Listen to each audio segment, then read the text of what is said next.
Bracken, who is the Director of Automation for Geisinger Health Systems. There is Tim with us. Tim, thank you for being here with us. He serves Central and Western Pennsylvania on his current role. He has over 15 years of IT leadership experience, focusing on digital transformations and innovations to help communities that his roles have served over the many years of experience that he has. Tim, it's always a pleasure to have a true practitioner here with us, a leader of intelligent automation, sharing his insights and expertise with our global audience. Thank you so much for taking the time to do that. Great to be here.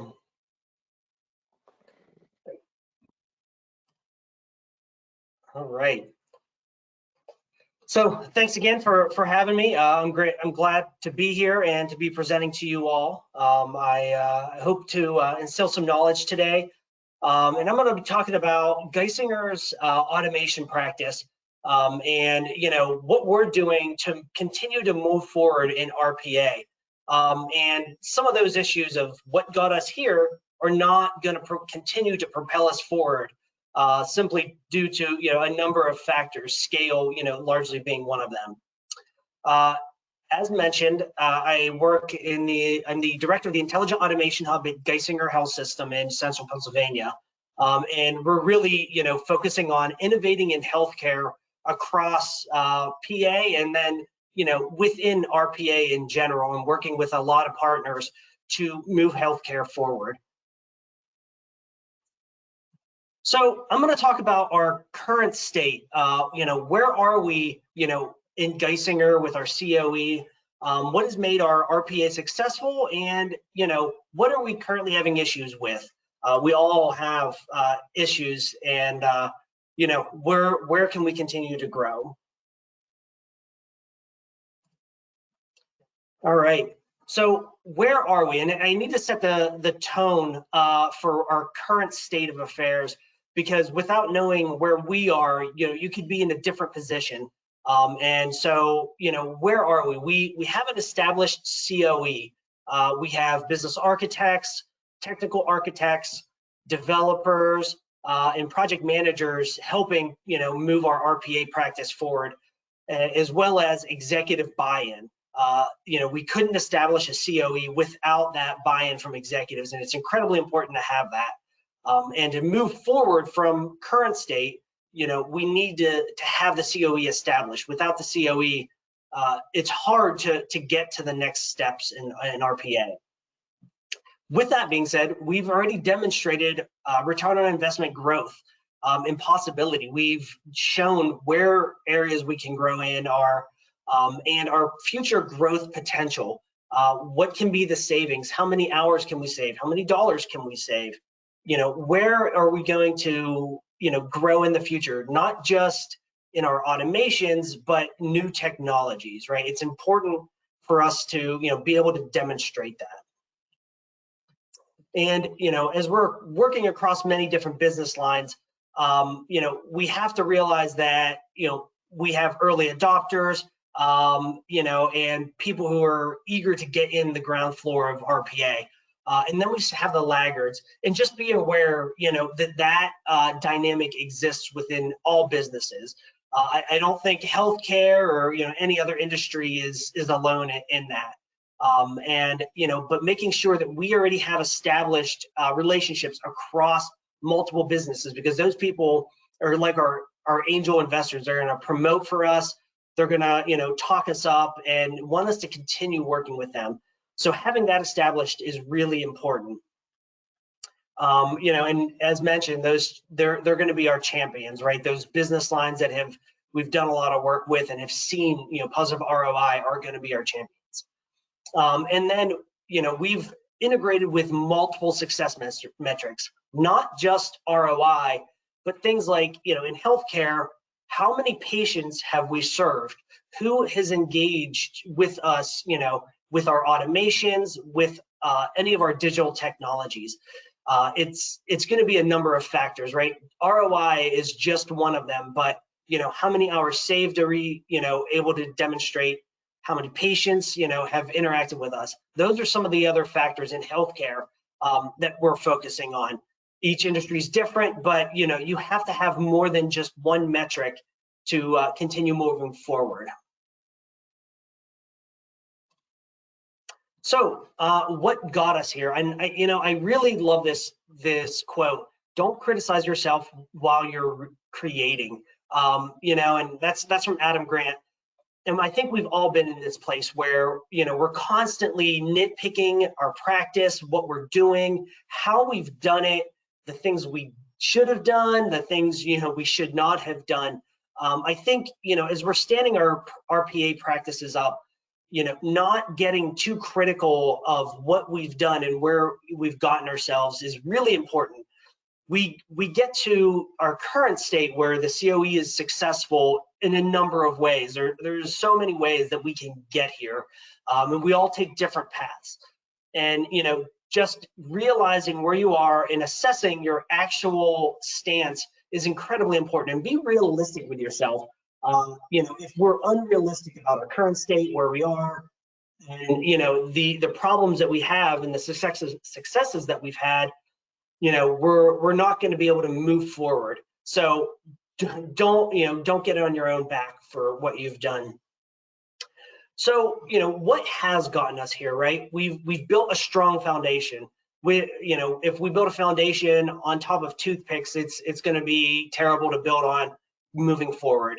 So we've set up the technical aspects correctly, and we've defined our business metrics, right? More than one. We're demonstrating to the business. We're able to break it down across business lines. This is incredibly important, right? This is going to be our foundation for moving from whatever our COE is now, whether it's 20 to 60 bots, on forward to 60 to 180. We need to know this moving forward, and without this foundation we can't. We're able to demonstrate success, right, in ROI, in time saved, across a number of areas. We're giving time back to the organization, in direct savings and indirect savings, right? Those, how many patients we've engaged with, is an indirect, benefit to us that we can't just quite calculate. We've developed strong business relationships, right? Throughout growing our RPA, we know who the innovators are and the early adopters are, and we've strengthened those relationships with them. They've interacted with us. They're really happy to work with us. They're excited to continue to grow RPA and see, what can become of it. So we've already established that, and it's important to have those relationships. Again, those people are going to be our champions, and that's important for us moving forward. We've already built simple and difficult automations. Hopefully you've started simple and then moved to the difficult. It's obviously much more difficult to start with the hard ones right away. But moving from simple automations to more difficult automations, we've learned a lot. We've gained a lot of lessons learned. We've created a lot of documentation on what works and what doesn't. And this is really, really important. All right, so what are our issues that are preventing us from continuing to grow? Business lines, consuming a lot of our time. Now, this is one area where it's a good problem to have, but when a business line constantly wants RPA, it might not always be the right solution if we're trying to establish RPA. Once we're established, it's up to us to time manage and make sure that the early adopters are still getting their business objectives met, but we're still able to engage new stakeholders. To do that, it takes man hours. We're going to have to have personnel to engage existing businesses and new ones. The current maintenance and upkeep of our automations, again, is becoming very time consuming. And we have a lot of investment here where we're investing tons of time just keeping our automations running, right? This is a continued issue that all organizations have with any technology that they adopt, and then it grows, right? So as we grow our COE, we're going to continue to have support issues and needs, for continued growth support areas. Staff attrition. This is really inevitable. We've done great things and people have been recognized. And RPA is a growing industry, right? And talent is scarce. So, we've grown our staff, they've accomplished a lot, and now they're moving on to bigger and potentially better things, for them at least. But this is one area where we just have to be prepared for it. But it's something that can bring us down, if we're not careful about it. And then only talking about our new capabilities, AI, ML, OCR, NLP, all those buzzwords. If we're only talking about them and not actually producing anything that's demonstratable from them, we're not moving forward, right? We're constantly in the wishful thinking side of it. So what does our future state look like, and how do we get there?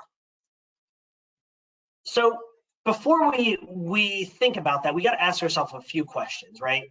What is our automation growth rate, right? Do we care about ROI numbers, or do we care about automation count, right? We can do them both at the same time, but there comes a point when we have to make the decisions. Is the ROI more important, or do we really want to demonstrate just the number of automations we've had success with? What does our team makeup and size look like? How big is our team? Do we have the right people in the right places? Are we getting buy-in? Are we continuing to grow our budget and receive equitable amounts of our ROI back in funding? And we have to be realistic with ourselves with this, because it's going to define how we structure our RPA practice moving forward. And how can we better support our businesses? We have to, meet with them on a regular basis and make sure that we're meeting their needs and we understand what's coming up and, where the areas for growth are. If we don't understand their needs, we're not going to tailor our technology and capabilities to meet that, right? So these are some fundamental questions we have to ask ourselves before continuing to move forward. All right, so on moving forward, the first strategy that we're employing here at Geisinger, and I think can be employed across the whole RPA industry, is focus on depth rather than breadth. And this is kind of, counter to, focusing what I mentioned earlier, where we focus only on a few business lines, but we have to reward our initial champions, making sure that they are meeting their objectives correctly. We are going to get heavy investment in functional areas here, but sometimes it seems like it's at the cost of other areas. And again, we have to make sure that our staffing is appropriate to handle this type of workload, because it's important that we're hitting all of those numbers. We're meeting each business's objectives. And as we get deeper on these processes, we're gonna get more complex, more time-consuming processes.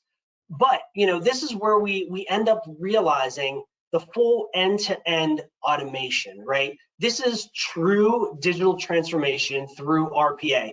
It's one thing to just automate, a couple processes here and there, to have a couple attended automations where we're interacting with people on a variety of levels.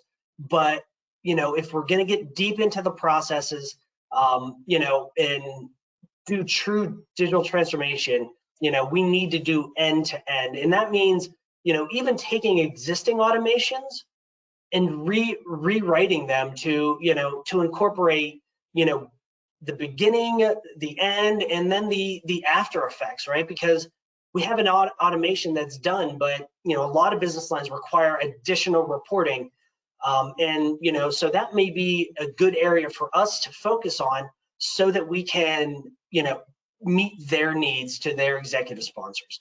And meeting our business line needs is incredibly important, again, to build those champions, have them advocating for us, and to show our areas of success. Second strategy, automated testing. So this is one area where it seems like a tactical response, but not always a priority. But the problem is if it's not a priority, automated testing won't get done. This is a problem. Now, I have a software engineering background, degree in computer science, and so I've been very tactical, during my career. But at the same time, what I've noticed works for continuing to scale and allowing me and my team to move forward has been to make sure that the foundation, of automated testing and automated systems is in place. And I pulled this graph here to really demonstrate that. This is right from UiPath, and I think it really shows, that reality well. You get to a certain point where you have so many automations that the time consumption to maintain existing ones, starts to wane on you and your team. And without automating your workflows, you're not going to be able to continue on your same growth rate or a similar growth rate. We're seeing that here at Geisinger, where our existing automations are taking a lot of time. We have a lot of effort involved in that.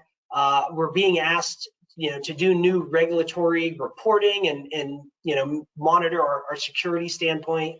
And so this is one area where, again, it seems tactical, but it's really strategic and important to be done and have buy-in from the business line. From your top level, iterate or communicate to them the importance of this, right? And so, what will this have, right? And the slide on the image on the left really, shows the benefit of automated testing in UiPath terms if you use it. But I think this can be applied across RPA.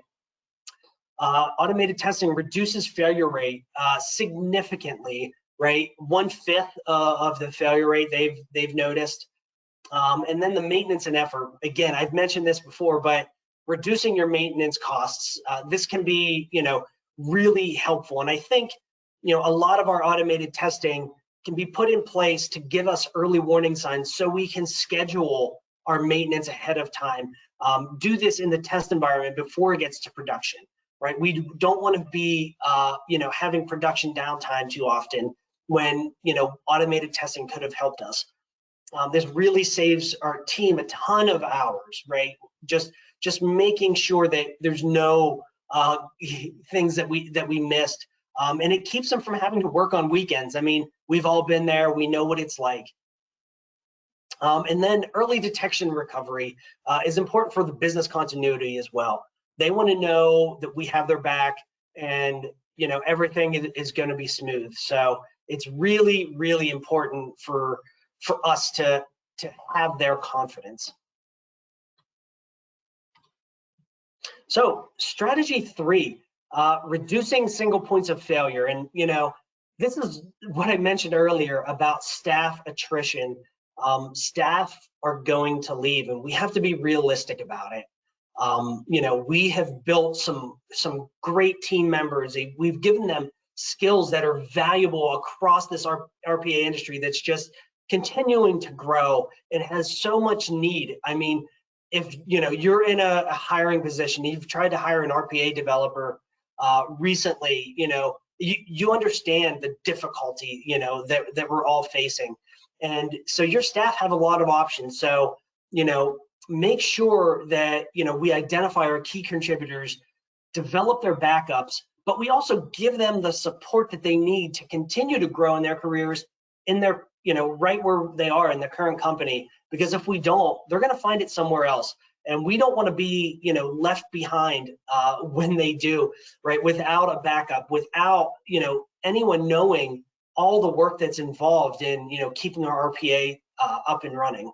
So making sure that our key contributors have backups is incredibly important. And then we need to create a pipeline of talent. Now, this is easier said than done, but I think it really starts with having a strategic focus on what our hiring practices are. Do we set up an internship program? Do we create lower level positions and train them up to be, higher level, right? Do we bring on project managers, train them to be business architects? That way, when we have people leaving, we continue to have that continuity, which is incredibly important for those business line relationships as well. And the same with developers. Can we build developers up from, say, interns, up to senior level? If we can continue to do things like that, we're not going to suffer as much when our staff, find new jobs. But be realistic. They are totally going to leave you, and you just have to be prepared for it. The term "the Great Resignation," in my opinion, is an excuse for not doing the necessary things to maintain staffing levels and talent.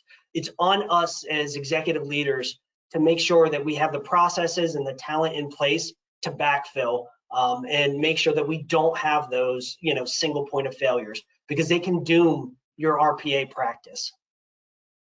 And again, don't make excuses. It's on you, right? So, just make sure that you set your team up right for success, for continued growth. So, strategy number 4, holistic organization automation. And this is more than just automating individual processes. We want to make sure that we're doing full end-to-end automation for each business line. And it can look really attractive to go and get those one-off automations, because maybe they have high ROI, or it's going to be really quick to do something and make an impact. But if we were just doing those one-off processes, we're ignoring the bigger picture, and we're just adding levels of technology on processes that have likely been around a number of years and are probably broken, right? So evaluating what those processes are and how we can turn them in from ad hoc to end to end. And in doing so, this is going to help us improve things like business line metric reporting and using automation as a strategy. It's incredibly important that we do this.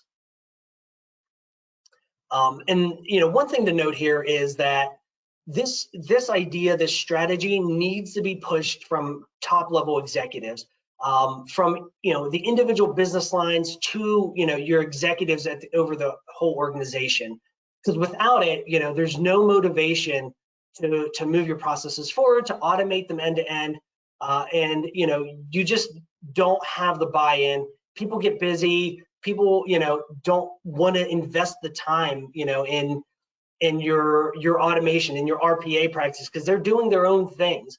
And so it's up to you as an RPA leader to get those business lines engaged, bought in, and make sure that you're able to demonstrate to them the ROI they're going to receive, indirect savings as well as direct. And being able to communicate that is incredibly important. I see I have two number 4 strategies. So strategy number 5, ignore the typo, I apologize for that, is investing in solutions. We don't want to get stuck doing one type of automation, right? UiPath, has the term unattended, attended, action center, document of understanding, right? We may get sucked into doing just unattended automations all of the time, and it's attractive because people are used to that. People are used to seeing things happen, behind the scenes without being involved. And if we just focus on that, we're gonna miss all the other opportunity to automate across the organization. It can be easy to get sucked into, and with that comes your team gets really sucked into that. Your business architects stop thinking in the mindset of what is possible or how can we solution this, and instead think, oh, we're only going to do this type of work, which isn't the case at all from a leadership standpoint. I want to have all the options on the table. I want to create that full end-to-end automation. And if our team is thinking very siloed and just laser focused on a single point, we're going to miss that. We have to invest in training our staff, right? We need them to understand technologies such as AI, ML, OCR, NLP, and know when and how to apply them. We need them to talk about them intelligently as well. Being able to say, oh, we can do AI is one thing. Being able to demonstrate the benefits and pitfalls of AI is a completely different thing. And if our team is not educated and knowledgeable in those areas, we're gonna not be able to invest in those, and the business lines are not gonna have the confidence in us to go down that path, and they're gonna end up going with an outside vendor, which as we know tends to cost more money than just staying with our COE. Make sure you're also utilizing your products offered by UiPath, by Blue Prism, Automate Anywhere. Make sure you know the products and you're using them to their fullest. Regularly get updates from your sales team. You want to know what's coming down the pike, how things are being utilized. Get some use cases, right? Because if we don't focus on that, we ignore it, we're going to be so far behind when the time comes that we're going to be missing a number of technologies that could have saved us so much time and effort in the run up to that before we even implement it. So just be aware of the products available. You need to also invest in experts. One thing that we've done is areas where we've gone into a new realm, new solutions from the vendor. We've actually invested time into paying the vendor to help us establish that foundation, right? We want to build a strong technical and business foundation. And so, if we bring in experts to establish that and set it up for us and teach us how to use it, the whole teach us to fish mantra, we're going to be more successful. We're going to have that strong foundation. We're going to be more prepared.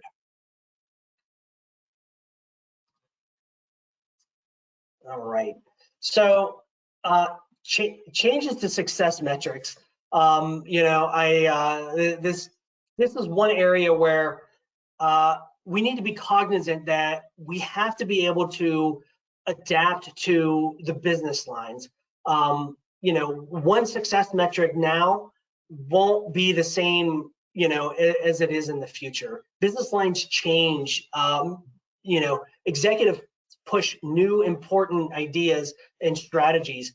And so if we ignore that, we're the new success metrics and focus on the old ones, it may not be as valuable to the business lines, and they, again, may be less willing to engage with us because, we don't know their needs.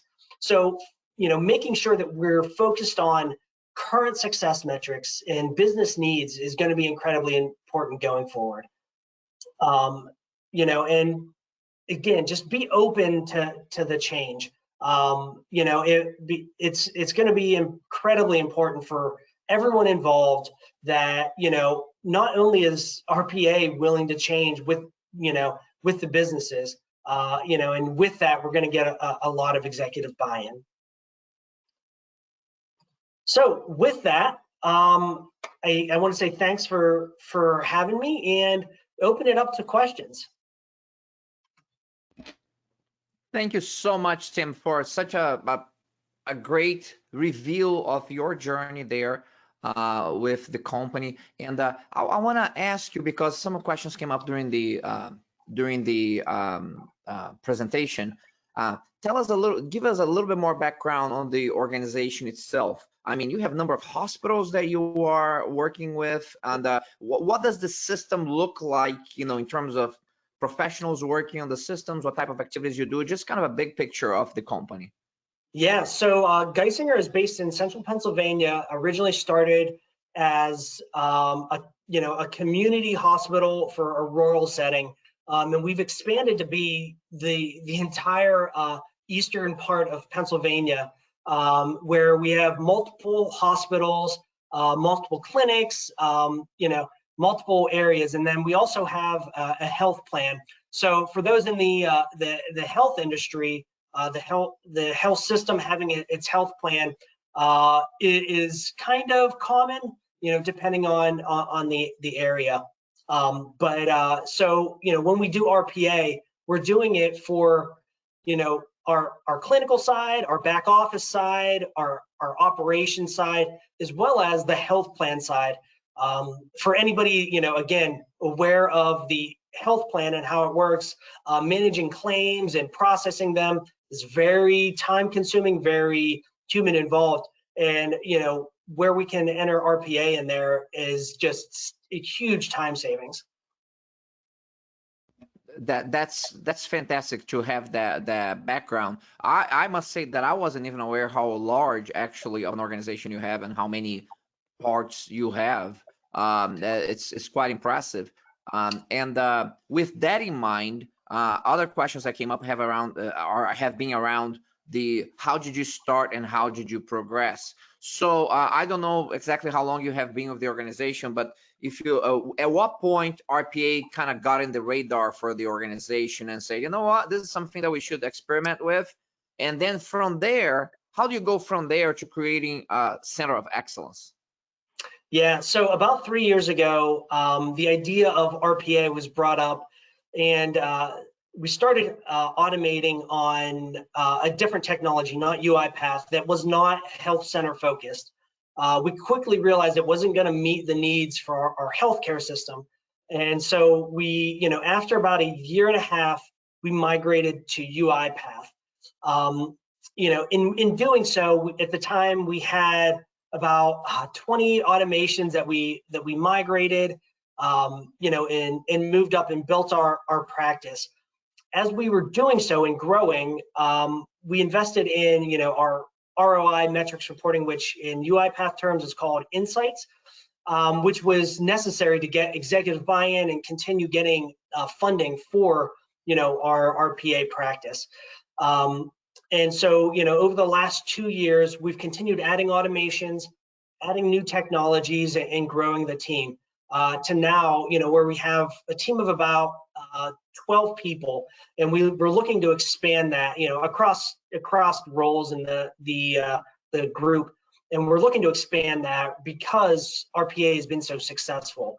But also to do those things that I mentioned, make sure that we're continuing to build that foundation, do things like automated testing, educate people in AI, ML, all of those neat buzzwords that you hear in industry, in healthcare and in other areas. Making sure that we're building a team that has the foundational skills to continue to grow in the future. And executives really see the investment that we've done, or they've made, and how it's paid off. And we're continuing to see positive growth. So that's kind of where we are, very high level, of where we've come from and where we currently are. And tell us a little bit about what a center of excellence is, what it looks like in the very beginning. Yeah, so in the very beginning, it's very you have just a few people, a few team members, business architects, lead developers, a leader, and someone who understands the technical aspects of your organization. So those are a few of the key areas, and getting a few wins, getting a few automations done, understanding the business needs, breaking through the barrier of fear, right? Like, oh, RPA is just another technology and you're going to be going away in a few years. Making sure that the business lines know that there's a commitment to it, that it's going to be around, and it's highly capable. So in the beginning, that's what we did, and then we slowly grown organically as we've gotten new requests for work. We've grown certain areas, development, business architects, and then enterprise architecture with our technical team, to the point where over time you slowly grow to We currently have 4 business architects, 6 developers, 2 technical architects who understand the enterprise as an IT and business, and then leadership in those terms. So that's kind of where the size, how we've grown, and how it started. I think each organization also has. We've talked to a number of organizations and how they've started their COE. And the difference between a lot of those numbers is executive commitment, and making sure you have a serious budget for it, because RPA is new, RPA is not cheap. So having that budget so that you can grow your COE internally, if that's your strategy, is important. Other teams have started their COE with 1 or 2 people, and been forced to demonstrate positive ROI just to keep it running, without additional funding. And it's really hard to grow, right? And to get true growth and see the true potential of RPA, it takes a serious investment. That's very, very helpful, Tim, and very open and transparent. You have done that throughout your presentation, which is really appreciated. Talking about the good, bad, and the ugly, right, on this journey, and it has a little bit of everything. Other questions that came up have to do with the global pandemic. Of course, you're in healthcare, disruptions abound, high levels of stress and burnout, and then there shows up the guy, oh, here, I'm here to help you. I'm going to automate processes for you. It's like, I'm going to fire you and everybody who looks like you, Tim. I don't need this right now. There's too much going on. How did the pandemic help or hurt, trying to implement RPA during this time frame? Yeah, it's been both boom and bust. I think, something you mentioned there is making sure you communicate that we're not going to be firing people, right? We're not looking to get rid of people. We're looking to allow our clinicians, our practitioners, to focus more on the patients in the work that is truly meaningful and is going to create true engagement and help people. We're not worried about reducing our RN staff and taking away their jobs because RPA can do most of it. That's not the truth. We want to reduce their back-end workload so that their time can be more focused on the patient care, right? Because patients who receive more care have greater outcomes, and that is our true focus. On the back-end side, our focus is, again, allowing the back office staff time to focus on the important and strategic aspects of their job, right? We don't want people just processing data because it needs to be processed. If a computer can handle that, we will do it. Moving data between spreadsheets is not a value add, right? It's just something that has to be done at times. And so with all of that, we've communicated that, and then the pandemic happens, right? And so we have a giant workload. One thing that we've been able to do is take a lot of that workload away from our staff. Let's talk about COVID testing for one. Geisinger Health System automated our end-to-end COVID testing solution after the point that your lab result is present. We've taken that data. The automation has updated your health record. It's called the patients, and then it's also performed symptom monitoring if the patient is ill, making sure that we don't have poor outcomes. So that automation sounds, on the very high level, sounds very easy, but when you're touching patient records in the EHR, we're contacting patients, there's a lot of documentation that has to take place, whether it's an RPA or a nurse doing the calling. Just for reference, I'll throw out this number. We've avoided over $30 million in costs that we would have incurred with our automation. So we didn't have to have nursing staff or call center staff perform this work. Automation has done it for us, and that's a direct cost avoidance to us. Wow, that's terrific. Some great examples there. Now you have, as you describe your journey, you have had some pretty big challenges as you were implementing this thing. One of them that came out, at least to me, seems like a big challenge is that you realize after you start implementing one solution that it wouldn't be really work for your context very well, and you have to do this mass migration to a new platform. Not focusing so much on that, but if you look at your overall journey and development of RPA, what do you know now that you wish you knew at the very beginning, and you can really use that to provide some suggestions to our participants here? You know, this is something like I don't know what it is, but let's say maintenance is a big deal and you never expect it to be a big deal. What is kind of a bit surprising to you in that journey, and you think that people should pay a little bit more attention in the beginning than maybe the providers we usually talk about? Yeah, I think number one is understanding the vendors in the space and where their focus areas are. And you know, again, I mentioned we utilize UiPath, and so UiPath is really focused on healthcare, and they built their tools to make healthcare automation easier. They have a lot of experience in the area. Knowing that would have saved us the need to migrate. That is number one.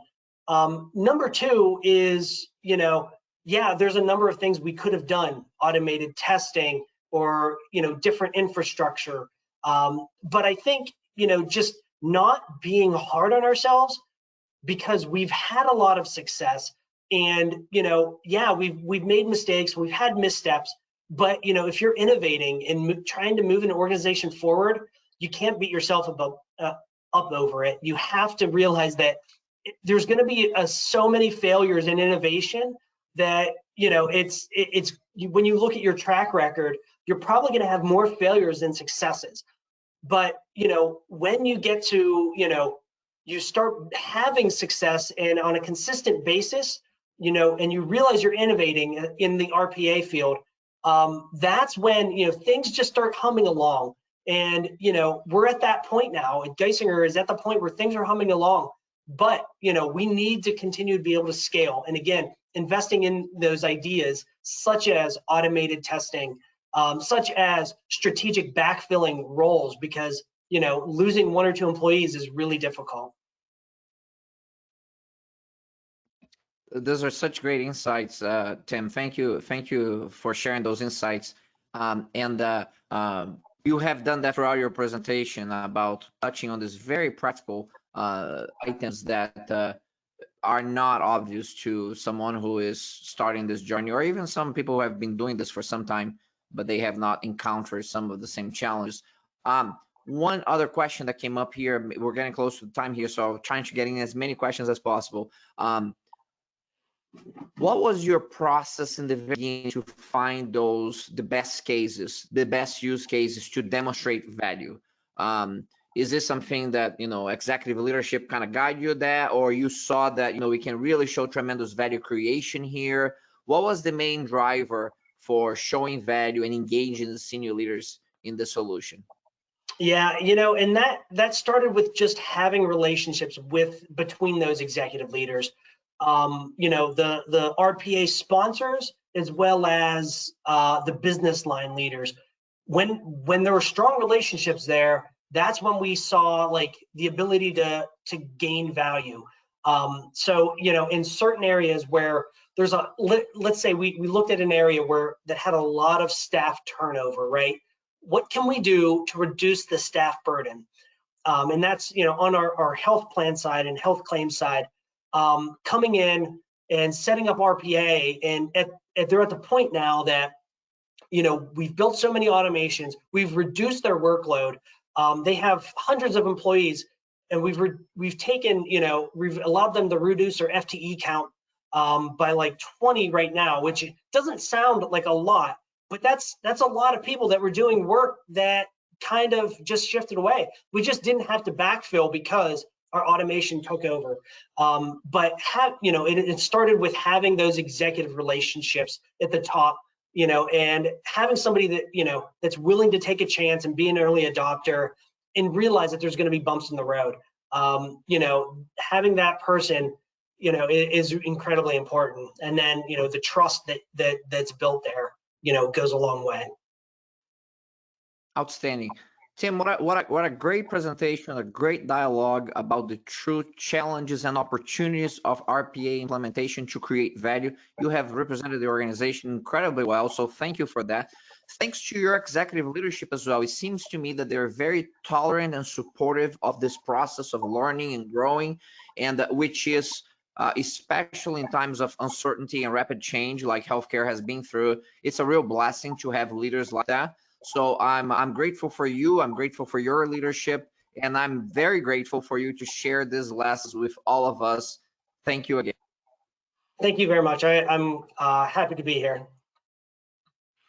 Ladies and gentlemen, that was Tim Bracken, Director of Automation at the Geisinger Health System, with a tremendous sharing of lessons learned and opportunities ahead for RPA and intelligent automation in their organization. I personally actually I have lots of organizations I work with in Pennsylvania. Next time I'm in Pennsylvania, I'm gonna call up Tim and check out what's going on the ground, because this is really a great success story of development and growth of RPA and intelligent automation. So congratulations to Tim and the team at the company, at the organization, for continuously improving and innovating the way they work. And it affects the lives of so many patients in their who are served by their organization.